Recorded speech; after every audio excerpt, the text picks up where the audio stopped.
Welcome to the Workplace Podcast. We've got an incredible guest today, and I'm really excited for the insights and ideas they'll be sharing. There are so many practical learnings from the conversation that will make a difference to you, your team, or organization. If your organization is interested in a workshop on this topic of the podcast, feel free to get in touch via our website, yellowwood.ie. If you want to support our podcast, and you'll find a link to our Patreon in the podcast description.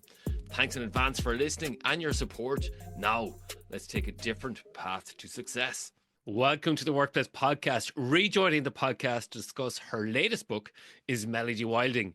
Melody Wilding is a professor of human behavior at Hunter College, and Melody was recently named one of Insider's most innovative career coaches. Her background as a therapist and emotions researcher informs her unique approach, weaving evidence-based neuroscience and psychology with professional development. And she's the author of Trust Yourself as well. Melody, welcome back. Thanks for having me. I'm so glad to be rejoining you. It's great to be here. So our last episode was episode 66, Trust Yourself, which is a brilliant book. And I have to say, it's the most downloaded episodes, I would say, on our podcast. So bravo on that. And bravo on writing not one excellent book, but two excellent books. Now, just pause there, Melody, while you soak in the praise here that I have for your books. I've made some notes here, which is on the inside of this book so people can see. And on the inside of the book is what I've said is here. Let me review my notes here. It says, the range of insights, scenarios, possible options that you provide with someone who's struggling with their manager. You have all types of conversations, whether it's the alignment, communication, ownership, boundaries, feedback, networking, visibility, advancement, money, quitting. So much scenarios, scripts, you have cheat sheets, you have all of this. And what I really like is, as a mediator, and somebody who works with people in conflict, is you identify root causes of what might be going on and the possible options and way to handle that, and even scripts for conversations or emails, and the huge amount of questions you can ask your manager. Your book, I perceived, was like it's your own personal board of advisors, and it sets you up to be your own personal advocate at work, your best advocate. So this is a brilliant book. Oh, Wonderful. good. Thank you. I'm going to allow myself to take that in. That means a lot coming from you, since I know you read a lot of books. Just look behind you right now. Yeah. And so it means a lot to hear that. I was mentioning to you before we started recording that I started working on this book only a couple of months, about 6 months after Trust Yourself came out. And it was a lot tougher than Trust Yourself. I ended up rewriting it from scratch 3 times, had hundreds of thousands of words just left on the cutting room floor, because I, as you said, I really, really wanted it to be a manual for someone, like a reference guide, because there was nothing out there that was really in depth and tactical on managing up. There was a lot on here's how to deal with a bad boss or a difficult boss. And managing up is so much more than that. So it means a lot to hear that you got so much value out of it, and that came through. The book, first of all, covers so many different things, because it talks about the alignment conversation, how you, I suppose, need to understand yourself and your manager's communication styles. But before we get into that, define managing up, because I think that could be a tricky one for people to understand. And some people might be listening in and they might be saying, why do I need to manage up? Like, yes, that's why my should it manager's. be my job? Yeah. Yes. Yeah. So tell me about this. So define that, and why should we do it? Yes. And I think that comes from the misconception that managing up is compensating for an incompetent or a bad manager, or the idea that managing up is sucking up, right? Ingratiating yourself, knowing their coffee order. And who wants to do that? Nobody wants to play politics and be a people pleaser in that way. So it's no wonder we resist this idea. Managing up very plainly means navigating your relationships with people that have more positional power than you. Primarily your boss, but that includes other people, and we can get into that as well. And I think the primary shift I'm advocating for with this idea is that Managing up is not something you do to make your boss's life easier. It's not something you do to please them. It's something you do for yourself to make your own work life less stressful, easier, to create the conditions for your success.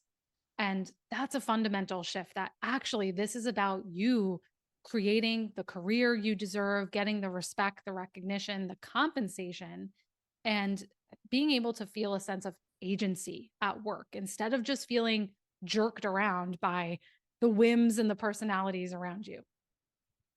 That's the key concept here, is that concept of agency. It's you have a say in this. It's that principle of self-determination there. And I think that's so powerful then, as well, as you can actually control a lot of this or influence a lot of this, as you bring up there in the book. So you start in the first chapter about the alignment conversation, and it's about understanding the goals, needs, but also the pressures that a manager might be under, to say, listen, it's very much an empathetic approach to say what's going on for them. Mm-hmm. Yeah, and we start with the alignment conversation because, as you mentioned, it's foundational, right? We need Yeah, to be on the same page, rowing in the same yeah, direction. And from a self-serving standpoint, you want to make sure you're working on the right things. You don't want to feel like you're wasting your time, you're spinning your wheels to go toil away on a project only to come back months later and be told, actually, we changed directions, or this yeah, isn't what we expected it to be. And so alignment helps you do that. And it's so much about listening, asking good yeah, questions, observing. So it's one of the easier entry points, whereas some of the other yeah, conversations may require a bit more assertiveness and tact to deliver. yeah, This one is really, as you said, it's grounded in empathy. And I think that's important too, because as you know, I work with a lot of people that do consider mm, themselves to be more sensitive, empathetic, yeah, heart forward people. And they are the first ones to tell me, I can't manage up, or I don't want to yeah, be one of those, blowhard type mm, people. yeah, And again, the mindset shift here that we need to take on board is that being emotionally intelligent gives you a huge leg up with this skill set to not only do it well, but to do it with integrity. mm, And yes, there will always be people who are conniving and Machiavellian, but you yeah, can be someone who chooses to do this differently. And your perceptiveness, your willingness to understand other people's motivations, pain points, pressures, all of that is so valuable. And at the end of the day, it's also going to help you make sure yeah. that your messages are landing clearly, your ideas get buy-in, and other people feel understood. So it's a win-win. And this is what I usually get from these alignment conversations: is the sooner you have the conversation, the better. So if it's as a start of a relationship or a way to listen, let's realign here. Isn't there something in that it builds trust, it builds understanding, and it's a way of mutualizing shared interests and shared needs, isn't there? Yes. Yeah, it's about just like you said, like the word vision I think is very Mm, important. Are mm, we on the same page? And trust is an important keyword there too, because what's a cornerstone of trust is this idea of benevolence. That's what it's called in the research. And mm. benevolence, really simply put, means does someone feel like you're on their side, that you have their Yeah, best interest at heart? And again, when you can take genuine interest and curiosity in, I care about being successful in this role. What are we working mm, towards here? One of yeah, my favorite questions in that chapter is, what are the metrics or the goals that you discuss with your boss or that your boss discusses with you? yeah, Because that may not be something that your manager is consciously bringing up in your yeah, calibration meetings or your one on yeah, ones, but it's going to give you a lot of clarity to the types of conversations they're having up their own chain of command. And certainly the things that their attention is going to be pulled towards because that's how they're being measured. So mm, the more you can express just true, authentic concern about that, mm. the better, the faster you're going to build that rapport. And this is where little niggles then can be ironed out. So we'll say, for example, my manager constantly changes priorities, Mhm. and you're frustrated about that. Well, how might you handle that then? Yes, and this happens. more than we would like, because Yeah. managers are people too, right? They are imperfect beings. They have they have their own leaders that Yeah. are that are pulling them in a million different directions. And so upward empathy comes in again here too, that there Yeah. may be other explanations for your manager's behavior rather than they're flighty, they can't make a decision to save their life. They just they're a bad manager because they can't set clear priorities. Yeah. They may have other pressures. So even asking about that, to say, hey, I understood from our last all hands that X was a priority. Now I'm hearing Y is a priority. So tell me about that. Help me understand what led to that change, or Yeah. what are some of the reasons that we're making that pivot, right? So you can unpack some of the context, some of the drivers behind that. Yeah. It also it gives you an opportunity to offer help, perhaps to say, "Oh, I hear getting that stakeholder on board is really important. I would be happy to sit in on that meeting or take that Mm. one-on-one with that person."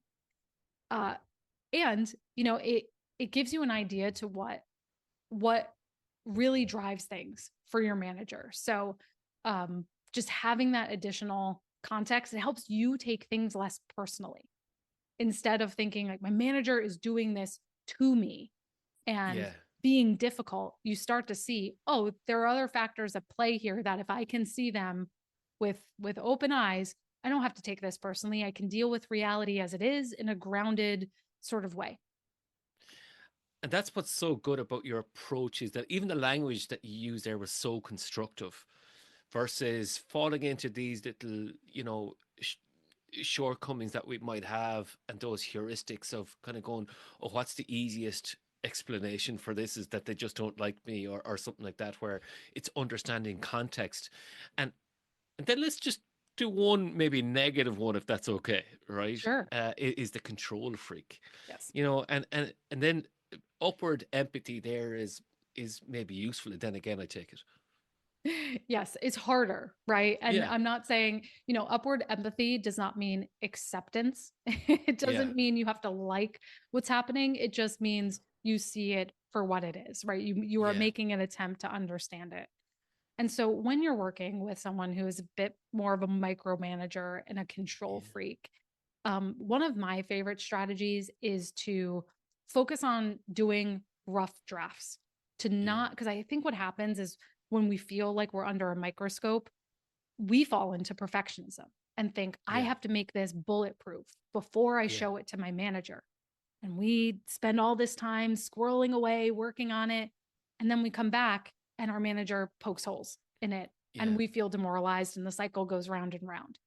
And so instead, put together I hesitate to say rough draft, but put together your initial thoughts, whether that's, an outline, it walks through your rationale, and say to them, here's what I've put together so far. This is a sketch. This is not the final product. But what I wanted to do is capture some of the core ideas. And before I go any further, get on the same page with you, get your Yeah. input about this direction to make sure I'm capturing the things that are most important to you. Because Yeah. that's really what's underneath micromanagement. Yes, it's a fear of losing control, but it's a fear of the things that are important to me won't be taken into account, and I won't get the quality that I want or results in the timeline that I want. And so if that can be a great way to sort of balance your own autonomy and save your own sanity while still being a partner to that type of manager. And you mentioned there earlier on, I know it's further on in the book, but I might skip to it, if that we've Sure. got a lovely segue now. Yeah. Is sometimes you talk about the flex, and is it mini max, the concept that you introduce our readers to? That's right. That's right. Yeah. Yes. And the idea, so you're referring to the idea of the flex, not Yeah. fawn idea? Yeah. Yeah. Yeah. Yeah. That's it for the assertiveness piece. Yeah. Well done. Yes. Yeah. Yes. One of my favorites. People have asked me, like, which chapters did you enjoy the most or your favorites? And you're talking about the styles Yeah. conversation, which I think is one of my favorites because I find it to be one of the most useful and Yeah. most overlooked. And so this, if alignment is what we are working towards together, styles is how do we accomplish that together in terms of our approach, our communication, right? Each of our preferences. And what you're talking about, this idea of flex, don't fawn mm, is about the fact that we we work with other people and we want to strike this balance of adapting our approach, making selective and strategic choices about how we adapt and show up differently without fawning. And mm, fawning means just turning into a people pleaser, a chameleon, showing mm. up just, okay, you say jump, I ask how high. Yeah, And a classic example of this, well, in the book, there's different boss personalities I talk about. There's four different ones. And one of them is called the commander. And the commander is someone who is highly dominant. They move fast. They care about outcomes and results. They tend to be very concise, sometimes curt yeah, communicators, which can be off putting, frankly, for people who do tend to be more people oriented, who move a little bit slower, who value yeah, stability and harmony. Those yeah, those two tend to butt heads a lot. And what tends to happen is that, what I would call the caretaker personality, the one who values the stability in people, they tend to misunderstand when the commander gives them a two-word response to an email, or the caretaker has spent a lot of time on a proposal, and then the commander says, just give me the bottom line, I don't need all of this, right? It feels dismissive. yeah, But if yeah, you can understand, oh, I'm dealing with someone who doesn't want the context, they want the bullet point version, they want my request up front and what's being asked of them, then you can flex your approach. You don't have to abandon who you are, but you can say, here's what I need from you today. I can go into more detail about this. I have that. I have the full analysis. But for this conversation, I need this decision from you. Right. And you're going to get what you want. The interaction is going to go more smoothly because you're speaking to them in a language they can hear and be receptive to. And so that's the idea there, is to make small tweaks, small choices to get better results for yourself and them. and that's what's so good about this book. Then is that there's so many different pages where you give this explicit advice, and again, when it goes into the styles, then I'm assuming it's kind of loosely framed on the disc model or something like that. And what I like is you have the cheerleader who's opening, trusting, and it values popularity, and a visionary, but sometimes forgets details. And then you have the controller who is restrained and analytical, okay, and maybe overpowers with facts, and maybe humble but a bit of perfectionist, okay. And then we have the caretaker, is very dependable and deliberate, cultivates harmony and stability, and defers their own needs. So that might be a bit of a people pleaser then as well.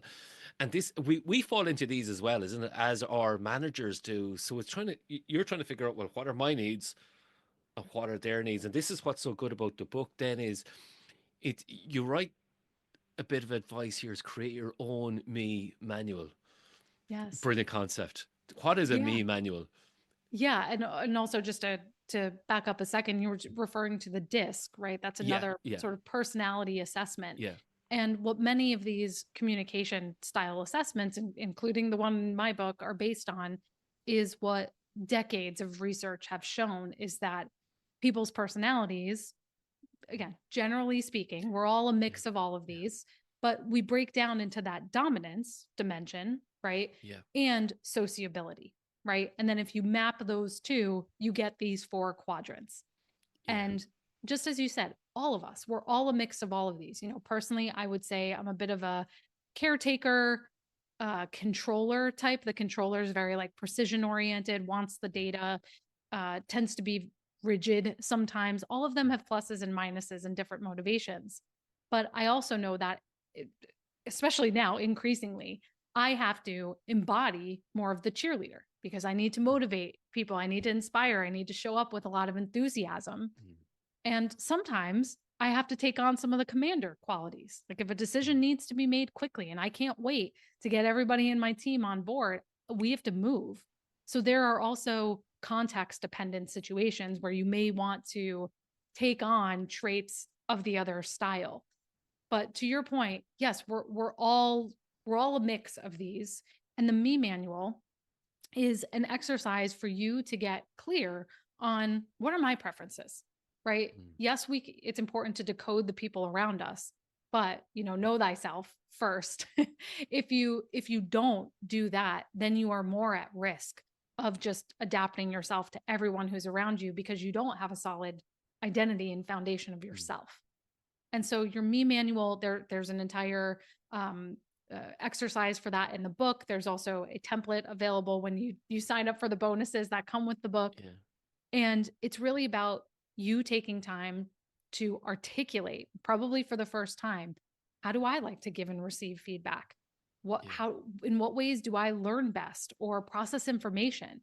Some of us, I am one of those people that I need questions in advance. And so for all of my clients, I have them send me, here's what I want to cover in my coaching session, because I Yeah. know that's how I perform best, is having that Mm. time to think and process, where other people are great just on the spot, Yeah. responding to a situation.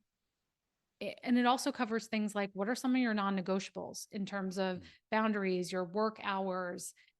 What are the best ways to reach you? Like if it's a quick question, would you prefer Yeah. Slack or email? All of those things matter. And when you have your me manual, you may be in a culture or an environment where you can actually bring this to your boss. I would say more people than not do that. And you can blame me. You can say, I read this book Yeah. and this woman had this wacky idea to do this me manual. So I gave it a shot. And I think it would be helpful to share it with you because it's going to help us work together more successfully. It's going to help you get better performance out of me. And you can do that. I've had many managers then say, this is great. Can we do this as a team? Yeah. Because this is, Yeah. I really love this. Or you could keep your me manual for yourself. You can share it in certain projects if you would like. But with your manager, at least it gives you something to say, if let's say you're starting a new project or you're working with a new manager, you can say, we're inevitably going to have disagreements, right? That's part of a healthy relationship. And so when that happens, how would you like me to bring it up when I have a different perspective or when I see there's clashing priorities? How would you like to handle that? Your manager can respond. And then you can say, great, that is so helpful to understand. For my part, here's what would be helpful. And then it becomes more of a two-way dialogue. You've hit the button on something that more and more teams should do. And I do this quite a lot with teams, is really understanding yourself first, and then understanding your needs. And then people, once you share that, they're kind of going, oh, I see how you see things differently, which is fantastic insights for the team then. And more specifically then is, when we have a challenge, how do we handle that? Now, this is a funny anecdote, by the way, Melody. I'm qualified in maybe 5 or 6 different psychometric assessments. I always, when I get trained up, I have to um, get a couple of people to do it. And I always choose my wife to be one of the people that I give a report to. And we go, oh, that explains so much.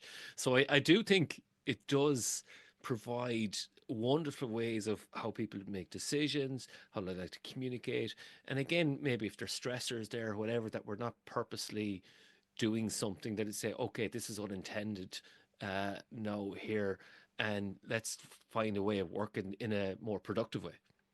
Exactly. Exactly. And I think especially in the workplace, what's underneath the subtext of all of this Yeah. is moving from just being a subordinate and an order taker to Mm. positioning yourself as more of a partner and a Yeah. trusted advisor to your manager. It starts to level out some of that, the power dynamics and the playing field, when you can approach it as, here's how to work with me versus, boss, what do you need? And just being in reactive mode. Yeah, and I love how you say that, it's that power piece then is diminished a little bit, because then we're partnering to get both our goals met. So it's the manager and my own, which is great. Here's something I found really interesting. Then you were talking about the work of Erica Dewan. There's an interesting insight there into that, if you don't mind sharing that. Yeah, and I think this has been, much more prevalent since we're all working online and some Yeah. folks are still fully remote. And yes, you have physical body language, right? Is someone crossing their arms or slumping over, but you also have digital body language.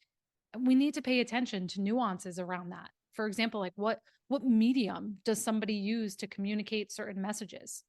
I tell the story at the beginning of the book of how I had one client who happened to be dealing with a commander type manager.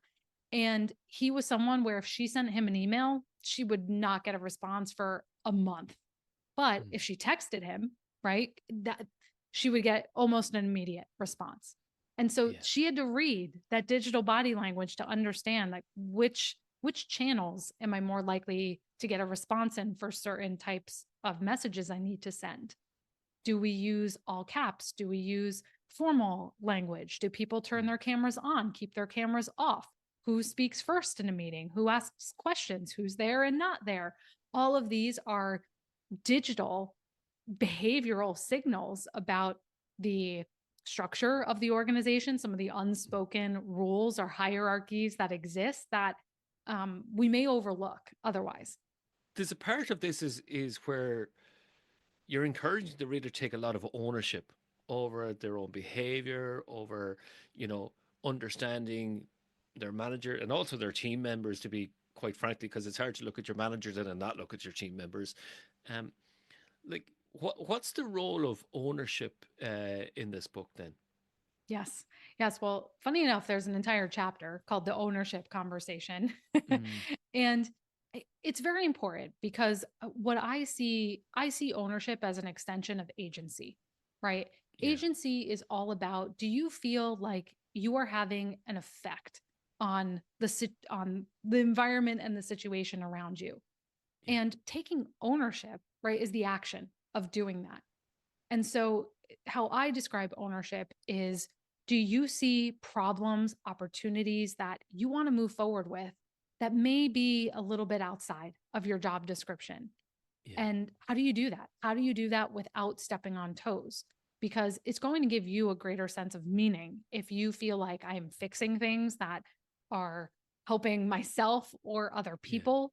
And if you feel this sense of progress and momentum in your work versus kind of the ho hum day to mm, day. Because yeah, yes, you can be burned out, you can have too much on your plate, but you can also be bored out.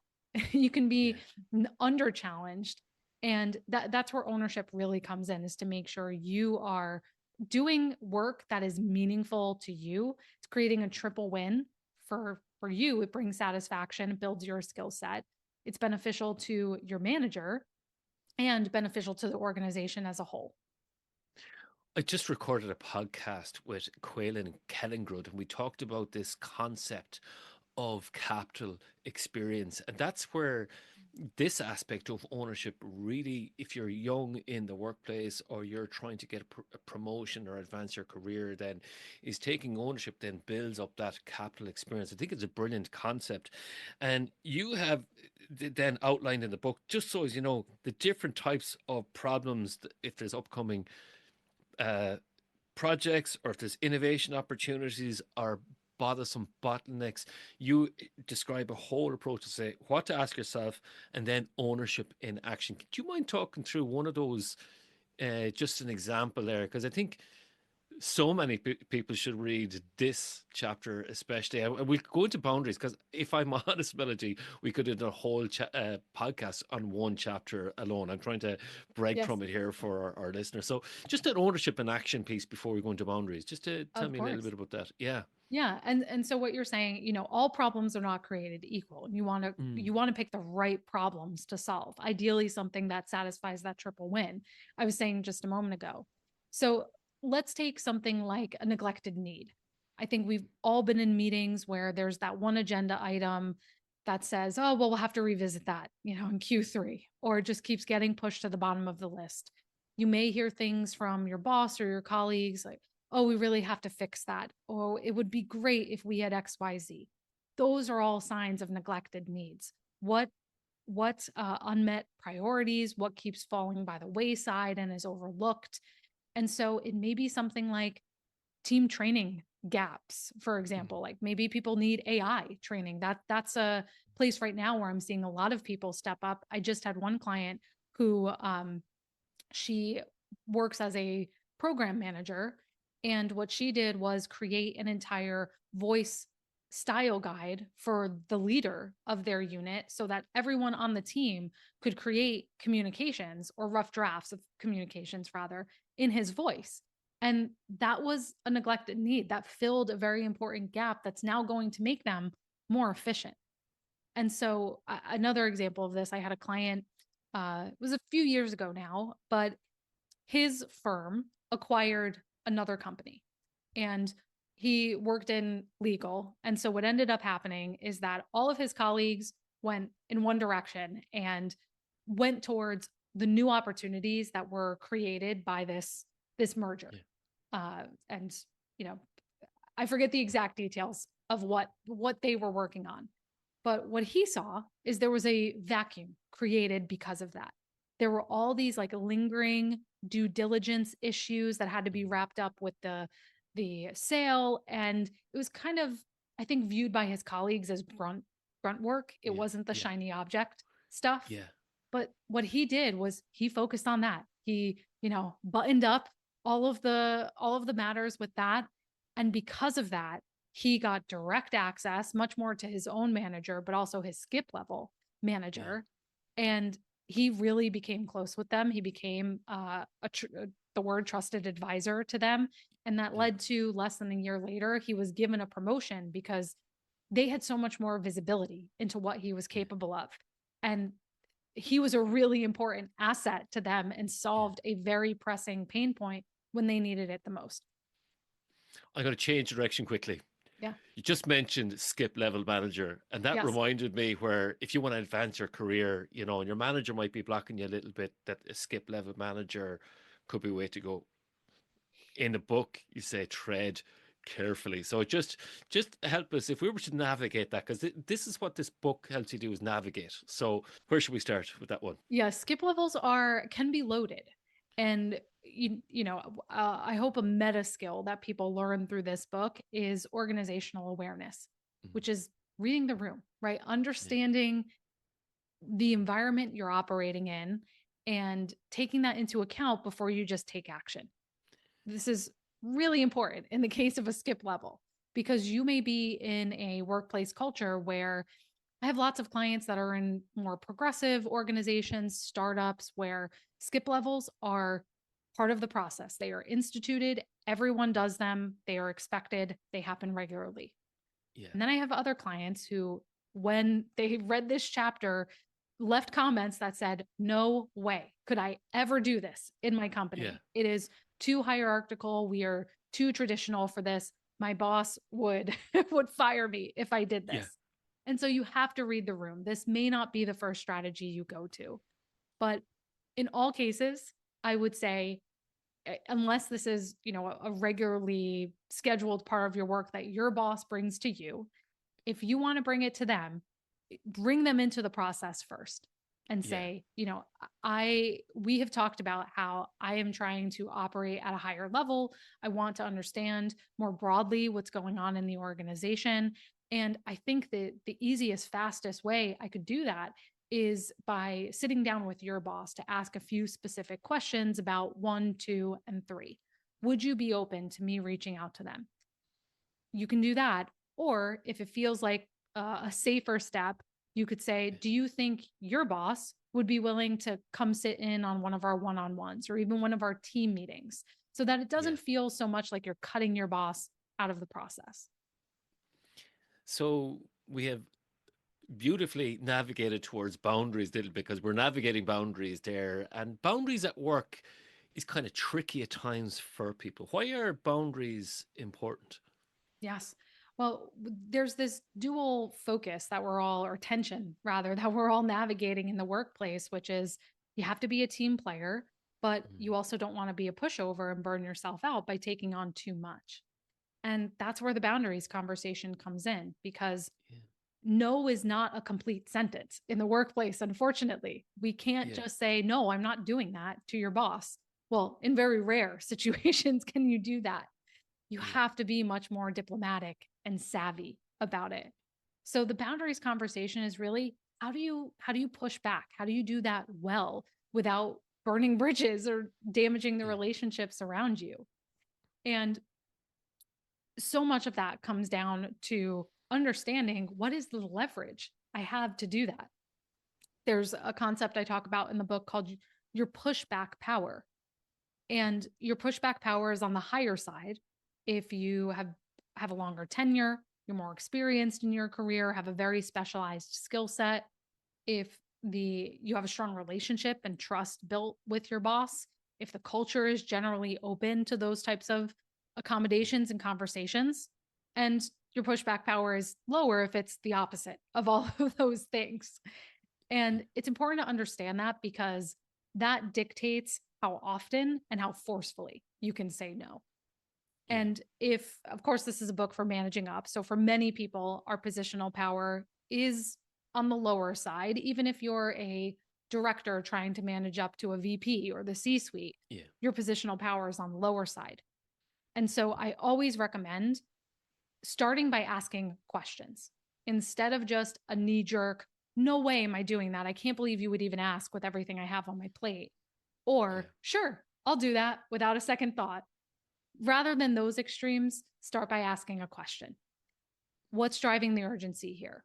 Who else is involved or who else will this be visible to? Do you see this becoming an ongoing request or is this a one time request? Those questions get you a lot more information. It may be an opportunity for you to say yes. You may get good exposure, for example, or it may give you something to latch on to say, actually, that would be something that lives better with the operations team. I can make that connection. And it just gives you space between the request and your response. So start with questions. If you still determine, actually, this is not something I want to take on, there's a couple of things you can do. My favorite of there's so many different tools in that chapter. I love to give like a menu of different things. My favorite of those is what I call the trade-off approach. Yeah. And that's really about saying, okay, I hear X is important, and now we have Y for consideration. If we do Y, it affects X in this way. Yeah. Are you okay with that? What would you like to deprioritize to make Y Yeah. possible? What would you like us to slow down on temporarily? The beauty of that is you have created the parameters for that discussion. It subtly says both of these are not possible. Which one would you like to choose from? And it also places the decision making power back in the other person's hand so that because they are of higher authority or positional power, then they feel like, okay, I'm getting a say here. This person isn't just sort of railroading the discussion. And in this chapter, you have grids about that, the power up and power down, a manager, and all that. And also, what you have is boundaries, whether it's extra assignments or extended working hours or unrealistic deadlines or more meetings, for example. One thing I think we really need to discuss is how do you handle if there's an always on culture? Like, I'm getting burnt out with all these emails or all these demands of my time. I find it hard to switch off. Like, how do you handle that if it's an organizational culture? Yes. Yeah. Ideally, this is something that you would discuss in that styles conversation, right? What are the Yeah. expectations? If we do get my work hours end around 6:30 p.m. If I do get something after that, how would you like to handle that? So Yeah. ideally, you're discussing that up front. Mhm. But for a lot of my clients I have, because increasingly this is becoming a thing, because Yeah. I have folks that work in California, but they have teams that are in Asia. For example, Yeah. they're on opposite times of the world. Their morning is their night and vice versa. And so what you can do is focus on an acknowledgement of the response and an expectation of when you will get to it or respond. So to say, received, got it, I'll take a look at this first thing in the morning. Mm. And that can help balance this quelling people's desire for responsiveness and frankly uncertainty. Again, people want to know, okay, was my request received? Does the other person have a handle on this? Yeah. And so satisfy that psychological need, but then again, you are setting the boundary of, yes, I got this. I'm not doing this now. I will get to it later and I'm being clear about when I'll get back to you. So you were saying about pushback, but what happens if some people are going, oh, everybody's doing it the team, or they're frustrated, or they minimize you, or compare, well, the other people do it. There's loads of ways that people can push back, isn't there? Yeah, and you may get pushback to your pushback. And Yeah. that's especially true if you are someone who's been accommodating for a long time and you Yeah. start being more assertive, right? Yeah. The relationship will want to go back to an equilibrium. The person will Yeah. want you to go back to being accommodating. And so expect it is number one, that it will come. And you mentioned one of the more common forms, which is this guilt tripping, right? I Yeah. thought you were a team player. I had assumed you were more dedicated than that. I Yeah. guess I was wrong. When that happens, you can flip the assumption around to say, actually, I am dedicated and I care about us doing well, which is Mm. why I'm hoping we can find a more realistic deadline or turnaround time for this, Yeah. because we need the quality to be there. And so you Yeah. can flip that assumption around to say, actually, what you're saying is the entire point to why I'm setting this boundary. Yeah. There's also, you were talking about comparison, Yeah. so and so it's taking on twice this amount of work and I don't hear them complaining, right? Some form of that. When that happens, don't take the bait. The person wants you to get into a tit for tat. And Yeah. instead, say, we all have different demands on our plate. For me, like, bring the conversation back to you. In my case, here's what I need to be able to deliver on this. And I hope we can keep the conversation focused there. And so it's kind of like, don't redirect the conversation back to your situation. I love that aspect of flipping and redirecting there. If you were talking with someone who was minimizing or something like that, or there you had to have a feedback conversation. Some people are kind of going, listen, we need to have a talk. Like, do I speak out or do I not speak? Like, Mm. what's the advice there? Yeah, yeah. Feedback is also very loaded, right? Because most of the time, what you want to give feedback on is an aspect of someone else's personality Mm, that is bothering you. And yeah, that can be hard, right? You don't want to offend the person, lose face. So when it comes to the feedback conversation, before you do anything, okay, you need to do some pre-work to get right within yourself before you have that conversation. And you do need to look at, has this actually become a pattern? Or you don't want to jump on just a one-off request, because I don't think any of us would like that to happen to us. yeah, If I have an off day, it would not feel great to me if someone gave me feedback about that if I knew I was under a period of stress. So yeah. assume best intent until it becomes a pattern. Mm, And also think about, do I have all of the information I need? Are there pressures that my boss may be under that I don't understand, or other demands? So do I have all of the information I need? And am I willing to be part of this solution? You mm, have to be ready to come with some sort of idea for what you want to see done differently, because you don't just want to drop a complaint in your boss's yeah, lap and say, you're a micromanager, stop doing that. You want to guide the conversation in terms of mm, the change you want to see. Again, that's benefits you at the end of the day. And so ask yourself those questions, but also think about, I talk about in the book, your A, B, C's. So A is the assumption that you're making, or more like the accusation that you're making. This person is a micromanager, they're flighty and changes details every day, they're favoriting someone else. That's the label you're putting on their behavior. B is all about what is the actual behavior. So if you were watching this as a movie, how would you know someone is playing favorites or not giving clear direction? How would you know that?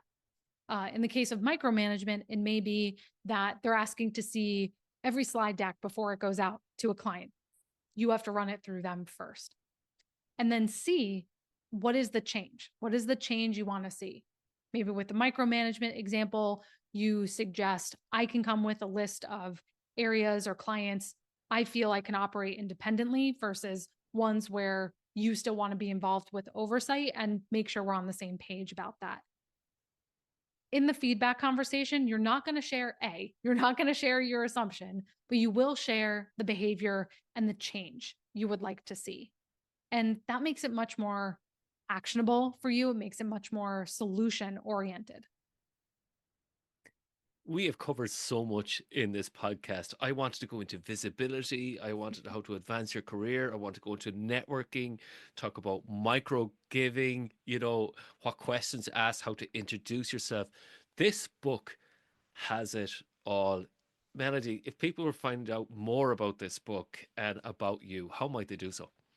Yes, you can find everything at managingup.com. You can order the book there and also find other free downloads from me. I'm also very active on LinkedIn. So please come over, let me know what stood out to you. I would always love to hear. Melody, thank you so much for coming back once more to the Workplace Podcast. Thank you so much for having me again. Thanks so much for listening to the Workplace Podcast. I really appreciate you being part of the conversation. If you found value in today's episode and want to support what we're building here, you'll find a link to our Patreon in the description. As a workplace expert, I'm here to help you resolve your workplace dilemmas. If your organization could benefit from my expertise, feel free to get in touch via our website, yellowwood.ie. Yellowwood, your external learning and development partner. Take a different path to success in your career, leadership, team, and organization. Until next time, take care, and we'll see you soon.